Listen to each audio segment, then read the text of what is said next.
Inilah penyebab satelit dan astronot NASA tidak mampu melihat tembok Yajuj-Majuj dari angkasa. Tak terbayang meski teknologi canggih seperti Google Maps bisa menyorot nomor plat kendaraan dari luar angkasa, masih ada satu struktur raksasa yang hilang dari radar manusia.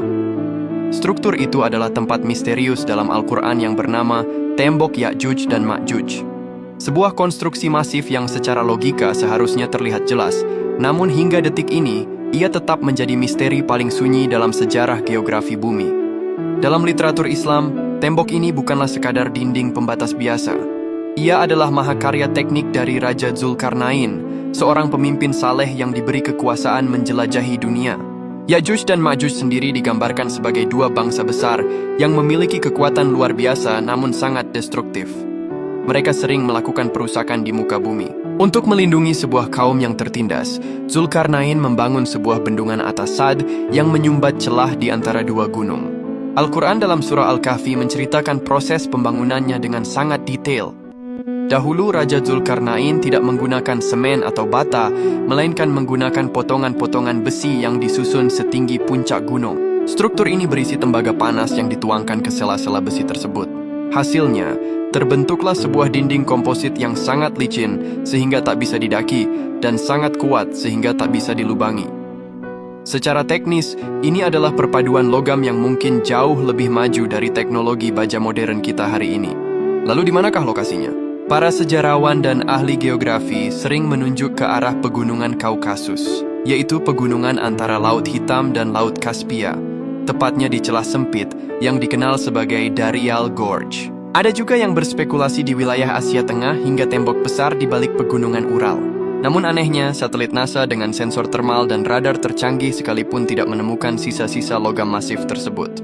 Jika kita menggunakan logika sains semata, struktur sebesar itu pasti terdeteksi. Namun, ada 3 alasan besar mengapa tempat ini tetap menjadi titik buta bagi peradaban modern. Yang pertama, dalam pandangan teologis, tembok itu bukan hanya tersembunyi secara fisik, tapi disembunyikan secara metafisika. Allah Subhanahu wa Ta'ala memiliki kuasa untuk menutupi pandangan manusia dari apa yang belum saatnya terlihat. Jika Allah menghendaki sebuah lokasi menjadi invisible, maka hukum optik satelit tidak akan berlaku. Alasan kedua adalah karena pergeseran geologis dan kamuflase alam. Ribuan tahun telah berlalu sejak zaman Raja Zulkarnain. Secara ilmiah, sangat mungkin tembok tersebut kini telah tertimbun oleh lapisan sedimen tanah, salju abadi, atau perubahan struktur bumi yang membuatnya tampak seperti pegunungan alami biasa. Satelit hanya akan membacanya sebagai bentang alam biasa, bukan struktur buatan manusia. Alasan yang ketiga adalah karena dimensi yang berbeda. Beberapa ulama kontemporer berpendapat bahwa Yajuj dan Majuj mungkin berada di balik tabir dimensi lain yang bersinggungan dengan dunia kita, namun tidak bisa diakses tanpa izin Allah Subhanahu wa Ta'ala. Lalu mengapa Allah tidak membiarkan kita menemukannya sebagai bukti sejarah?